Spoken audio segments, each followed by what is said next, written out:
호르무즈 한국 유조선 통과? 이란이 스스로 열어줄 것 같아? 항구 동료가 웃었습니다. 80일이 지났습니다. 어젯밤 그 배가 움직이기 시작했어요. 원유 200만 배럴, 한국 하루 소비량, 대가는 0원이었습니다. 그 이야기를 지금부터 말씀드립니다.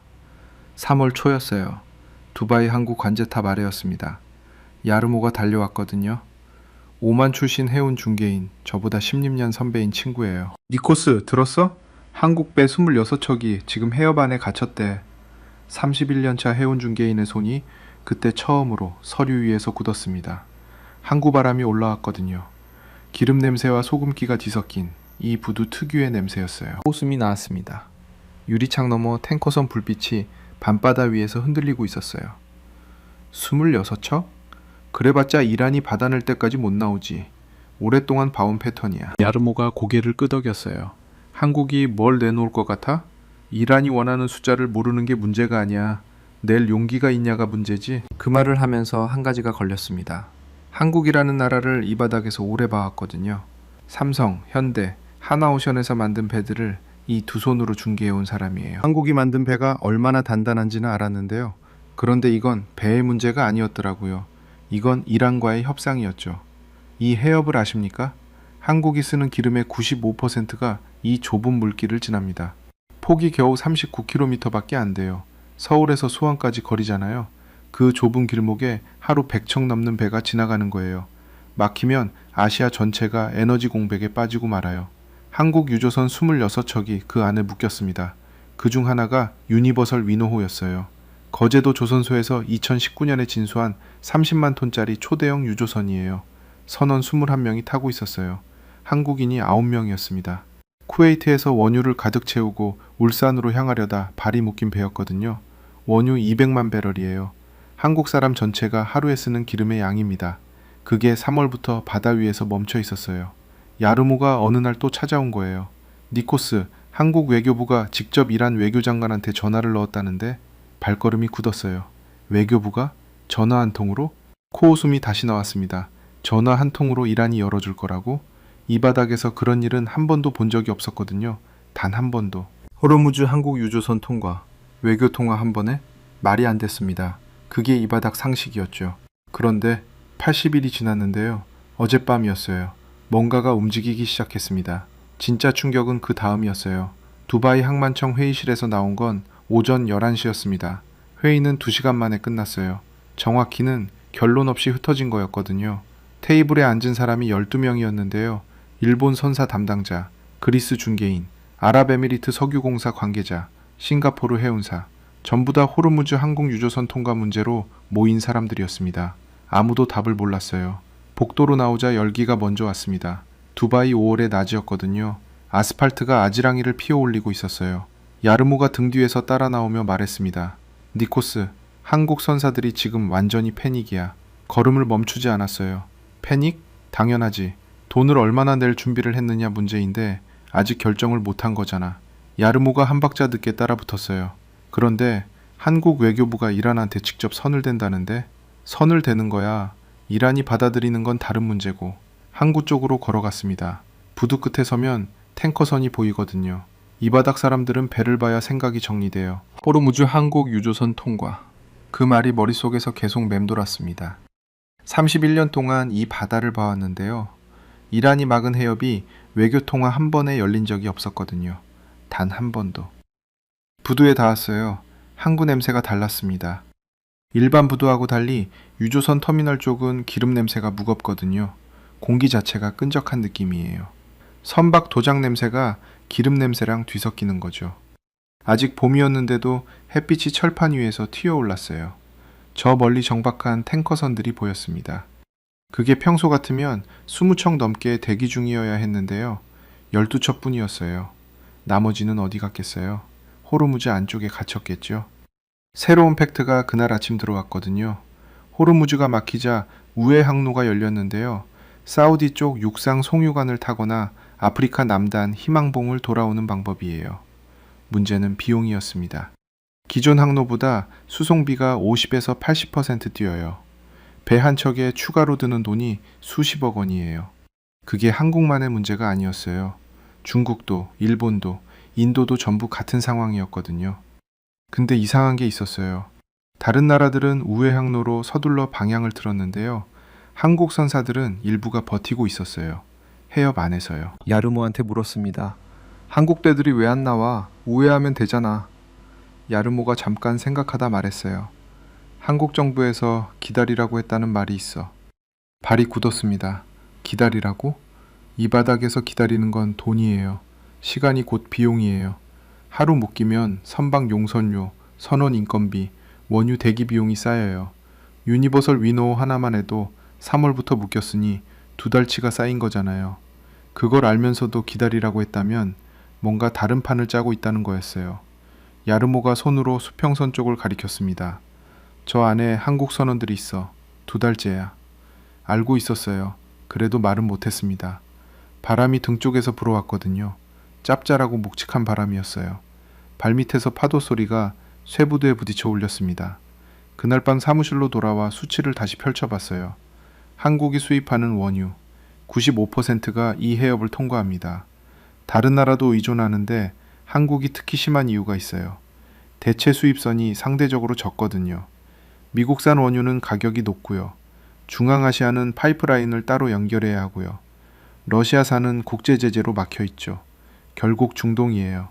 중동에서 오는 길목이 호르무즈예요. 그러니까 한국한테 호르무즈는 그냥 해협이 아닌 거였어요. 숨구멍이었던 겁니다. 그 숨구멍이 막혔는데 한국이 기다리고 있었어요. 뭔가를 믿는 것처럼요.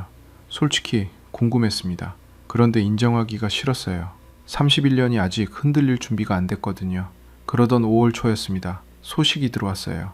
호르무즈 해협 안에서 한국 배 한 척이 공격을 받았다는 거였어요. 소식은 무스카트에서 왔습니다. 오만 현지 파트너 살림이 새벽에 메시지를 넣었어요. 니코스, HMM 나무호 공격받았어. 아직 상황 파악 중. 선박 추적 앱을 열었습니다. 나무호 위치가 표시됐어요. 아랍에미리트 우말쿠아인 인근 해역이었거든요. 신호가 마지막으로 잡힌 좌표가 찍혀 있었어요. 그 아래 상태 표시에 빨간 글씨가 들어와 있었습니다. 손가락으로 화면을 닫았어요. 이란이었습니다. 추정이었지만 이 바닥 사람이라면 다 알았어요. 5월 초 미국과 이란 사이에 호르무즈 해협에서 교전이 벌어진 직후였거든요. 미군이 이란 소형 선박 6척을 격침했어요. 이란이 가만히 있을 리가 없었죠. 그 분풀이가 한국 화물선 한 척에 떨어진 거였습니다. 무스카트 항구까지는 비행기로 1시간이에요. 살림이 현장 확인을 요청해서 그날 오후 직접 내려갔습니다. 오만 공기는 두바이보다 더 무거웠어요. 습기가 달랐거든요. 항구 쪽으로 가자 정박 중인 배들이 보였습니다. 평소보다 훨씬 많이 묶여 있었어요. 갈 곳을 잃은 배들이었죠. 살림이 부두 끝에서 기다리고 있었습니다. 악수를 하는데 그 손이 차가웠어요. 오후인데도요. 나무 선원들은 괜찮아? 살림이 고개를 끄덕였어요. 인명피해는 없는 것 같아. 그런데 선박이 얼마나 망가졌는지는 아직. 잠깐 말이 없었습니다. 부두 아래로 파도가 치고 있었어요. 물이 검었거든요. 낮인데도 빛이 적게 들어오는 쪽이었습니다. 선박 도르래 돌아가는 소리가 어딘가에서 났어요. 이제 호르무즈 항공 유조선 통과는 물 건너간 거야. 입에서 먼저 나왔습니다. 나무호까지 맞은 마당에 이란이 한국한테 더 강하게 나올 거야. 대가가 더 커졌어. 살림이 대꾸를 안 했어요. 그냥 수평선 쪽을 보고 있었거든요. 저도 같은 방향을 봤습니다. 해협 안쪽이 있는 방향이었어요. 야르모한테 전화가 왔습니다. 니코스, 봤어? 나무호. 봤어.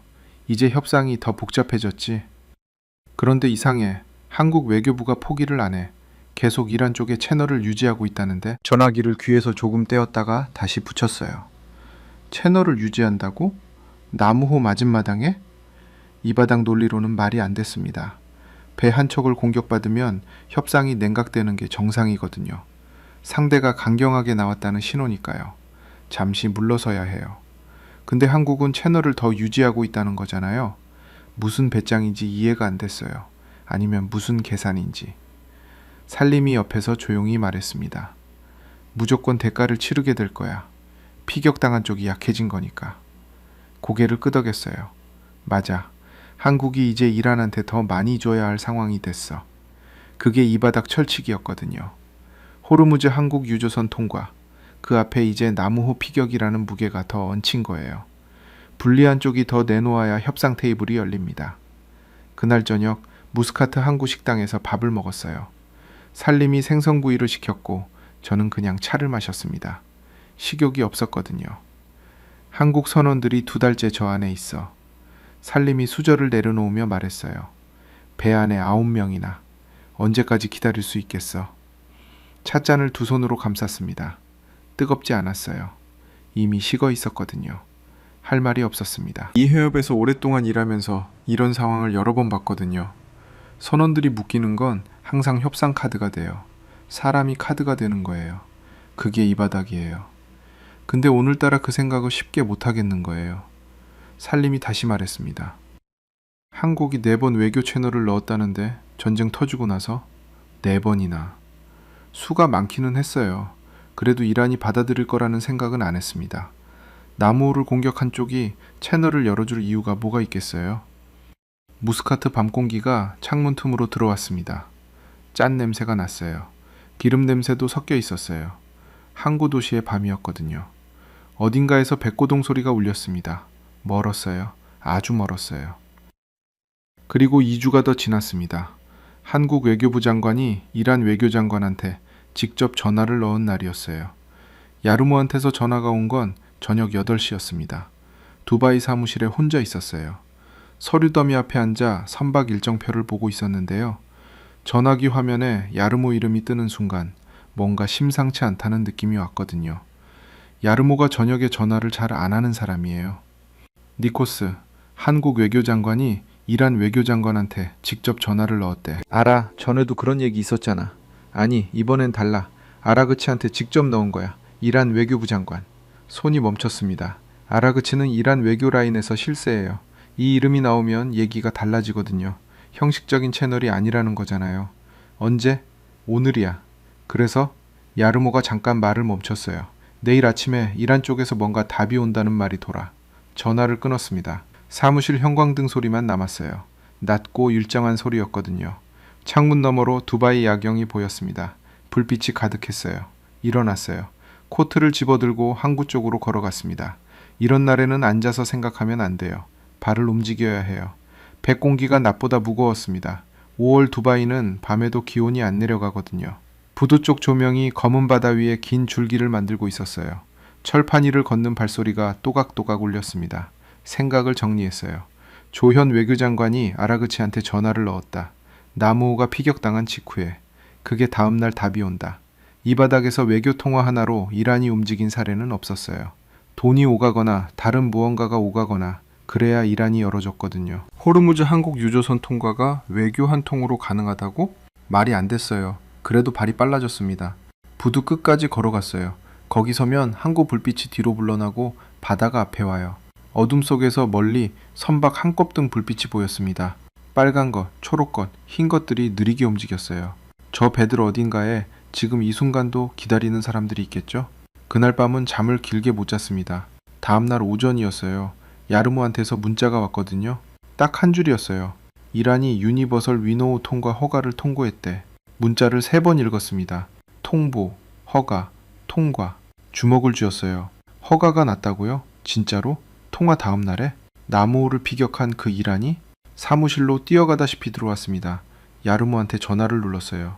야르모, 조건이 뭐야? 그게 지금 아무것도 없다는 말이 나와. 그게 무슨 소리야? 아무 조건이 없다고? 한국 외교부가 그렇게 발표했어. 대가 지불 없다고. 전화기를 손 안에서 꽉 쥐었어요. 아무 조건이 없다. 호르무즈 한국 유조선 통과, 80일 봉쇄, 나무호 피격, 그리고 통화 하루 만에 허가, 대가 없이. 머릿속이 조용해졌어요. 창밖을 봤습니다. 오전의 빛이 유리창을 타고 들어오고 있었어요. 책상 위 서류들이 밝아졌거든요. 이 바닥에서 오랫동안 봐왔는데요. 이란이 공짜로 열어준 적은 없었어요. 그러니까 공개 안 된 조건이 있는 거라고 생각했어요. 한국 정부가 발표 못하는 뭔가가. 그게 합리적인 판단이었거든요. 야르모가 전화기 너머에서 말했어요. 그런데 니코스, 한 가지 더 있어. 뭐야? 한국이 미국이랑 사전에 조율을 끝냈대. 이 통과가 미국 제재 대상에 해당 안 된다고 확인받은 거야. 받아쓰기라도 하는 것처럼 그 말이 머릿속에 새겨졌어요. 미국과 사전 조율, 제재 해당 없음 확인. 그러니까 한국은 이란한테만 간 게 아니었어요. 미국한테도 동시에 선을 댔던 거잖아요. 이란 협상, 미국 제재 확인, 선박 통과 허가. 세 개를 동시에 움직인 거였거든요. 이 규모는 외교 한 통의 일이 아니었습니다. 준비가 있었던 거예요. 전쟁 터지고 나서 4번의 채널이 있었다고 했잖아요. 그게 쌓인 거였겠죠. 발걸음을 창문 쪽으로 옮겼어요. 두바이 항구가 내려다 보였습니다. 크레인들이 박혀 있었어요. 아침 햇빛 속에서 쇠 냄새가 날 것 같은 풍경이었거든요. 그래도 인정하기가 싫었어요. 조건이 분명 있어. 공개 안 된 거야. 혼잣말처럼 나갔습니다. 야르모가 전화기 너머에서 한 박자 늦게 말했어요. 그럴 수도 있지. 그럴 수도 있지. 그 말이 동의인지 아닌지 알 수가 없었어요. 그날 오후 이란에서 공식 발표가 나왔습니다. 페르시아만 해협청이 통제 해역을 선포했어요. 호르무즈 해협 전 구간에 사전 승인 필수라고요. 모든 선박이 이란 지정 항로를 따라야 한다고. 그리고 그 발표가 난 날 유니버설 위너호가 이란이 지정한 항로를 따라 움직이기 시작했어요. 유니버설 위너호가 움직였다는 말을 듣고 나서 가만히 있을 수가 없었어요. 사무실을 나왔습니다. 항구 관제탑 쪽으로 걸어갔어요. 두바이 항구에서 관제탑까지는 걸어서 20분이에요. 뛰지는 않았어요. 근데 발걸음이 빠르긴 했거든요. 관제탑 앞에는 항만청 직원 2명이 서 있었습니다. 무선기를 들고 뭔가를 주고받고 있었어요. 제 얼굴을 아는 직원이었거든요. 눈이 마주쳤어요. 호르무즈 쪽 상황 어때? 직원이 무선기를 낮추며 말했습니다. 유니버설 위너호가 이란 지정 항로를 따라 이동 중이에요. 지금은 통제 해역 안쪽이고요. 통제 해역 안쪽. 그 말이 철판 해역 안쪽요. 이란이 그날 선포한 통제 해역 경계가 있거든요. 동쪽으로는 이란 쪽 고제서 아랍에미리트 남부 항구를 직선으로 연결한 선이에요.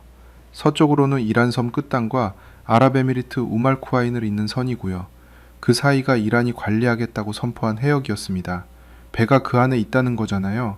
이란이 통과를 허락했지만 통제 해역을 동시에 선포한 날이었거든요. 한쪽에서 문을 열어주면서 다른 쪽에서 울타리를 쳤어요. 어느 쪽이 진짜 의도인지 알 수가 없었습니다. 관제탑 옆 방파제 쪽으로 내려갔어요. 방파제 끝까지 걸었습니다. 콘크리트 위에 염분이 하얗게 앉아 있었어요. 오래 쌓인 거였어요. 비가 안 오는 날이 많으니까 소금기가 그냥 굳어버린 거거든요. 발밑에서 파도가 방파제 벽을 쳤습니다. 낮은 소리였는데 묵직하게 울렸어요. 난간에 2손을 얹었습니다. 쇠 난간이었어요. 낮에 햇빛을 받아서 아직 미지근한 온기가 남아 있었거든요. 바다 쪽을 봤어요. 수평선이 어두웠습니다. 저 너머 어딘가에 유니버설 위너호가 있는 거잖아요. 호르무즈 항공유조선 통과 허가를 받아서 지금 이동 중인 배. 2019년 거제도에서 태어난 배였어요. 하나오션. 그러니까 예전 이름으로 대우조선해양에서 만든 30만 톤짜리 초대형 유조선이었거든요. 그 배를 직접 본 적이 있었어요. 몇 년 전 거제도 도크에서요. 그때 배를 보고 느낀 게 있었어요. 크기가 압도적이었거든요. 도크 안에 들어가서 올려다보면 벽이에요. 그냥 벽. 40층짜리 아파트를 옆으로 눕혀놓은 것 같은 크기예요. 그게 지금이란 통제 해역 안에서 이동 중이라는 거였어요. 야르모한테서 문자가 왔습니다. 선박 추적 앱바, 위너호 신호 잡혀. 앱을 열었어요. 해협 안쪽에 점 하나가 찍혀 있었습니다. 느리게 움직이고 있었어요. 속도가 낮았거든요. 이란이 지정한 항로를 따라서 천천히 움직이는 거였습니다. 숨을 참았다 뱉었어요. 배가 오만만에 닿으면 안전구역이에요. 오만만부터는 이란 통제 해역 바깥이거든요. 거기까지만 가면 되는 거잖아요. 근데 지금은 아직 그 안에 있어요. 이란이 허락을 했지만 이란이 마음을 바꾸면 어떻게 될지는 아무도 모르는 거예요. 그게 이 바닥이거든요. 호르무즈 한국 유조선 통과. 허가가 났어요. 배도 움직였어요. 근데 아직 끝난 게 아니에요. 바람이 바다 쪽에서 밀려왔습니다. 짠 냄새가 강했어요. 거기에 기름 냄새가 섞여 있었거든요. 유조선 터미널이 가까운 곳이라 공기 자체에 그 냄새가 배어 있었어요. 머리카락이 눈 쪽으로 날렸습니다. 한참 서 있었어요. 합리화를 또 했거든요. 이란이 지정 항로를 이유 없이 만든 게 아니야. 통과시켜주는 척하면서 항로 설정권을 가져간 거야. 그게 대가잖아. 눈에 안 보이는 조건. 그렇게 생각하면 납득이 됐거든요. 무조건 대가 없이 열어준다는 건 아직도 이해가 안 됐으니까요. 야르모가 다시 문자를 넣었어요. 선원 가족들이 한국에서 실시간 추적 중이라는 기사 나왔어. 화면을 봤어요. 기사 링크가 붙어 있었거든요. 읽지 않았습니다. 선원 가족들이 이 앱으로 같은 점을 보고 있다는 거잖아요. 그 점이 오만만을 향해 조금씩 움직이고 있는 걸 보면서요. 같은 화면을 보면서 숨을 참고 있을 거잖아요. 난간을 쥔 손에 힘이 들어갔습니다. 쇠가 차가워지고 있었어요. 밤 공기가 내려앉고 있었거든요. 배 한 척이 이란 통제 해역을 지나는데 얼마나 걸릴까요? 시간으로 따지면 길어야 하루예요. 근데 그 하루가 이렇게 긴 게 맞나 싶었어요. 멀리서 한kop등 불빛이 보였습니다. 빨간불이었어요. 어느 배의 좌연등이었거든요. 느리게 움직였어요. 저 배가 위너호인지 아닌지는 알 수 없었어요. 방향이 달랐거든요. 들어오는 배였어요. 발을 뗐습니다. 방파제를 다시 걸어서 올라왔어요. 관제탑 쪽을 지나쳤는데 직원이 다시 말을 걸었거든요. 위너호, 지금 이상 없이 이동 중이에요. 고개를 끄덕였어요. 사무실로 돌아오면서 머릿속으로 한 가지를 계속 뒤집었습니다. 통화 다음날 허가, 대가 없다는 발표, 미국 제재 사전 확인, 이란 지정 항로. 이 네 가지가 동시에 맞아떨어지려면 준비가 있어야 했어요. 즉흥으로 되는 일이 아니거든요. 그 준비를 언제부터 한 걸까요? 전쟁이 터지자마자 시작했다는 얘기잖아요. 2월 말 전쟁이 났고 4번의 채널이 있었다고 했는데요. 그게 3개월짜리 준비였던 거잖아요. 방파제에서 올라온 발이 사무실 계단을 밟았습니다. 형광등 아래로 들어오자 눈이 잠깐 부셨어요. 책상 앞에 앉았습니다. 야르모한테서 또 문자가 왔거든요. 짧았어요. 위너호 5만만 진입까지 내일 새벽이면 된대. 화면을 봤습니다. 내일 새벽. 선박 추적 앱을 다시 열었어요. 점이 아직 통제 해역 안에 있었습니다. 아주 느리게, 천천히 움직이고 있었어요. 닿지 않았습니다. 새벽 2시였어요. 사무실 불을 끄려다 멈췄습니다. 선박 추적 앱 화면에서 눈을 뗄 수가 없었거든요.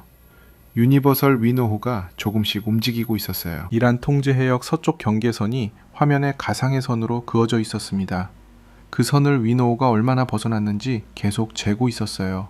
앱 화면 위에서 점 하나가 느리게 서쪽으로 이동하고 있었거든요. 그러다 신호가 바뀌었어요. 초록색이었습니다. 5만만 진입이었어요. 숨을 내쉬었습니다. 형광등이 윙 하는 소리만 났어요. 앱을 껐습니다. 다음날 오전이었어요. 사무실에 야르모가 들어왔거든요. 평소보다 일찍 왔어요. 문을 열고 들어오면서 말했습니다. 블룸버그, 로이터, 알자지라, 카타르 방송까지 다 나왔어. 뭐가요? 호르무즈 한국 유조선 통과. 전부 다 기사 냈어. 책상 위에 노트북을 열었어요. 야르모가 옆에 서서 화면을 같이 봤습니다. 영국 로이터 통신이었어요. 한국 유조선이 80일 만에 호르무즈를 통과했다는 기사였거든요. 요점이 딱 2가지였어요. 전쟁 이후 아시아 국적 선박 최초. 한국 정부가 대가 없이 이란의 허가를 받아냈다. 야르모가 2번째 기사를 열었어요. 미국 블룸버그였습니다. 기사 제목이 한 줄이었어요. 한국, 이란과의 외교 채널로 유조선 통과 성공. 조건 없음. 조건 없음. 그 2글자가 화면에 박혀 있었어요. 3번째 기사는 일본 언론이었어요. 야르모가 번역기를 돌렸거든요. 한국만 통과. 일본 선박은 여전히 봉쇄 안에. 야르모가 노트북에서 눈을 들었습니다. 26척 중에서 한국 배만 먼저 나왔잖아. 알고 있었어요. 일본도 봉쇄 안에 있어. 중국도 기다리고 있어. 근데 한국 배가 먼저 나온 거야. 아무 말도 못했습니다. 이란이 왜 한국 배를 먼저 열어줬는지가 문제였거든요. 그게 머릿속에서 계속 걸렸어요. 야르모가 의자를 끌어당겨서 앉았어요. 내 생각엔 한국이 전쟁 터지고 나서 이란이랑 관계를 안 끊었던 게 결정적인 것 같아. 관계를 안 끊었다고요? 미국이 이란이랑 전쟁 중이잖아. 대부분의 나라가 이란 쪽 채널을 닫았거든. 그런데 한국은 외교장관 통화를 4번 넣었잖아. 전쟁 중에도. 걸어서 창가로 갔습니다. 두바이 항구가 내려다 보였어요. 크레인들이 오전 햇빛 아래서 작업 중이었거든요. 철판과 철판이 부딪히는 소리가 여기까지 올라왔어요. 그게 그렇게 단순한 문제가 아니야. 혼잣말처럼 말했어요. 이란이 남호를 공격했잖아. 한국이 항의를 했을 거 아니야. 그러면서도 채널을 유지했다는 거야? 그게 가능한 거야? 야르모가 잠깐상 생각했어요. 가능한 정도가 아니라 그걸 해냈잖아. 결과가 나왔으니까. 결과가 나왔으니까. 그 말을 반박할 수가 없었어요.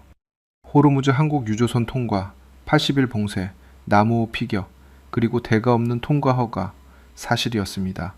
눈앞에 기사들이 있었거든요. 야르무가 계속 말했어요. 이란 입장에서도 계산이 있었겠지. 미국하고 싸우는 중에 아시아 국가들 전부를 적으로 돌리면 득이 없잖아. 한국이 채널을 유지해 준 게 이란한테도 명분이 됐을 거야. 한 나라만 먼저 열어줘서 협상 의지가 있다는 걸 보여주는 거지. 이란이 계산을 했다. 한국이 채널을 유지했다. 그 두 가지가 맞아떨어진 거였어요. 그러면 조건이 없는 게 맞는 거야? 목소리가 좀 작아졌어요. 야르모가 눈을 들었습니다. 나는 없는 것 같아, 니코스. 없다. 창밖을 봤어요. 한국 크레인 하나가 컨테이너를 들어올리고 있었습니다. 쇳덩이가 허공에 뜨는 순간이었어요. 느렸어요. 야르모가 의자에서 일어났어요. 오후에 싱가포르 해운사 회의 있어. 같이 가자. 알겠어. 야르모가 나갔어요. 혼자 남았습니다.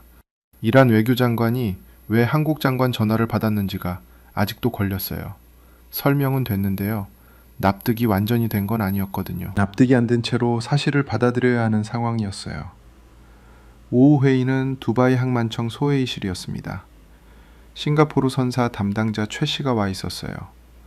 싱가포르 교민 출신인데 이 바닥 20년이 넘은 사람이에요. 자리에 앉자마자 최 씨가 말했거든요. 한국배 통과 소식 들었죠? 우리 선사도 지금 이란 쪽 채널 알아보는 중이에요. 어떻게 됐어요? 이란이 사전 승인 절차 밟으라고만 해요. 항로 지정하고 허가 받으라고. 근데 조건은 없대요. 조건은 없다는 말이 또 나왔어요. 최 씨가 자료를 펼쳤습니다. 지금 봉쇄안에 아시아 선박이 총 몇 척인지 알아요? 한국 26척 포함해서 최소 80척이에요. 한국이 25척 더 내보내고 나면 그 다음은 일본이 될 것 같고요. 이란이 한국을 첫 번째로 선택한 게 나쁜 신호는 아니에요. 나쁜 신호는 아니에요. 이 바닥에서 한국이 첫 번째가 됐다는 게 나쁜 신호가 아니라는 말이었어요. 회의가 끝나고 나왔습니다. 복도가 조용했어요. 에어컨 바람이 낮게 흘렀거든요. 야르모가 복도에서 기다리고 있었어요. 니코스, 그거 알아? 뭐요? 유니버설 위너호가 5만만 들어간 시각에 한국 선원 가족들이 부두에서 기다리고 있었대. 어느 부두요? 울산이야. 배가 6월 8일에 들어오는데 가족들이 벌써부터 와서 기다리는 거야. 발을 멈췄습니다. 울산 부두에 가족들이 서 있다는 거잖아요. 80일을 기다린 사람들이요.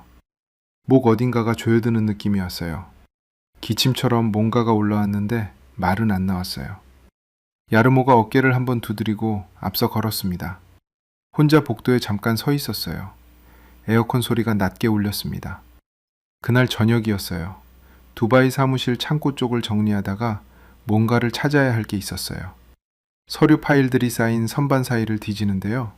선반 맨 아래 구석에 낡은 봉투 하나가 있었거든요. 오래된 봉투였어요. 꺼내서 먼지를 털었습니다.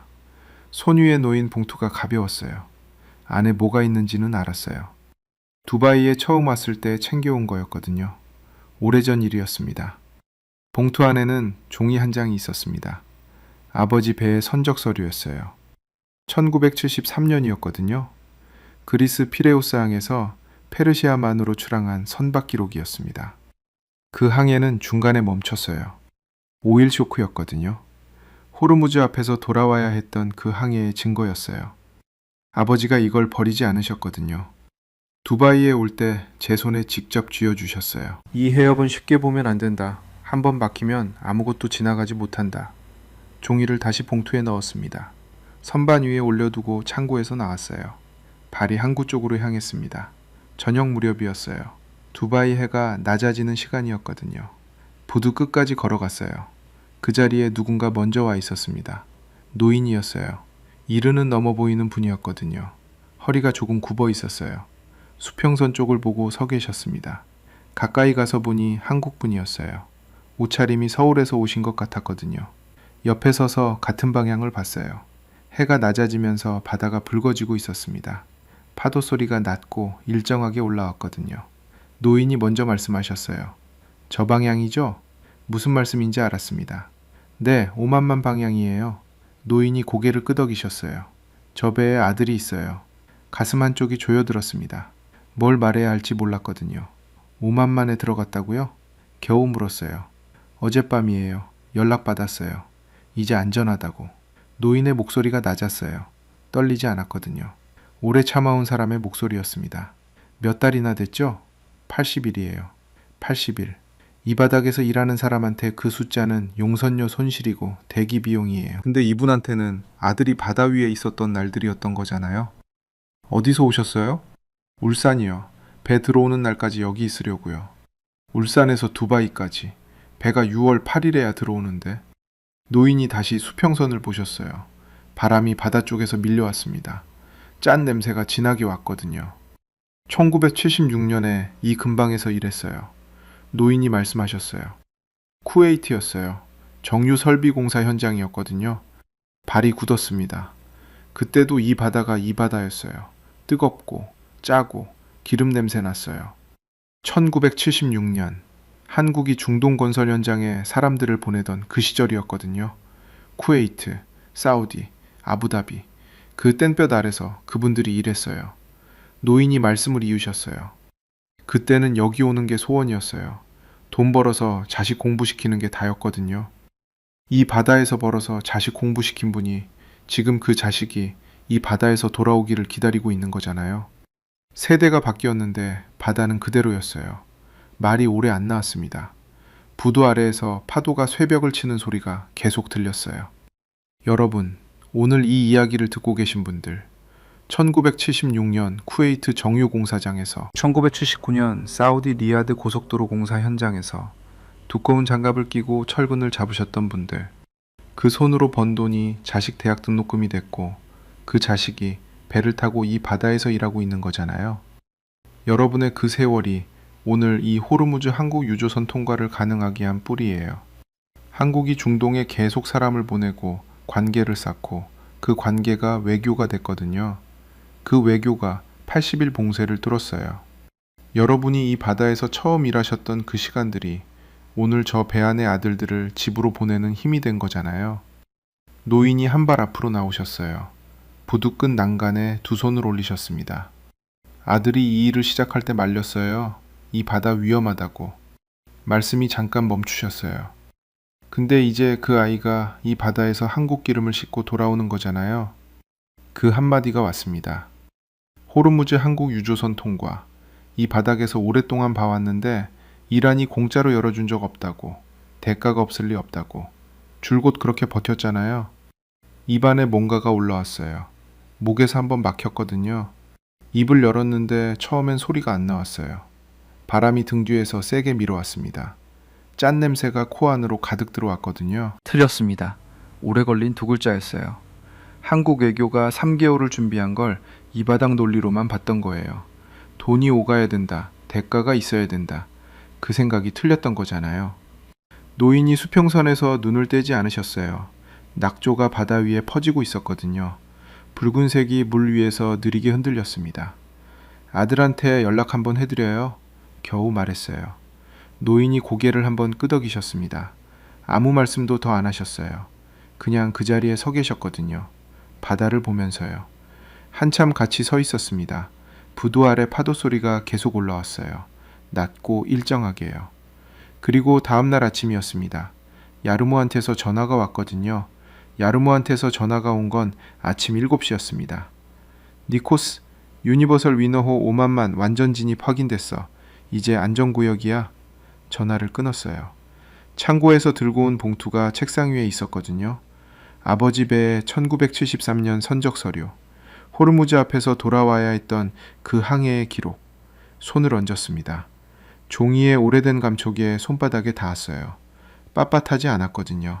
오래 접혀 있어서 부드럽게 늘어진 종이였어요. 53년 전 항해가 멈췄던 그 해협을. 오늘 한국 유조선이 대가 없이 통과했습니다. 숫자를 다시 정리했어요. 80일이었어요. 200만 배럴이었습니다. 선원 21명 중 한국인 9명이었어요. 그리고 대가는 0원이었거든요. 이 네 가지가 어제 동시에 성립됐어요. 틀렸습니다. 7장 끝에서 처음 그 말을 꺼냈는데요. 지금 다시 말하는 거예요. 더 크게.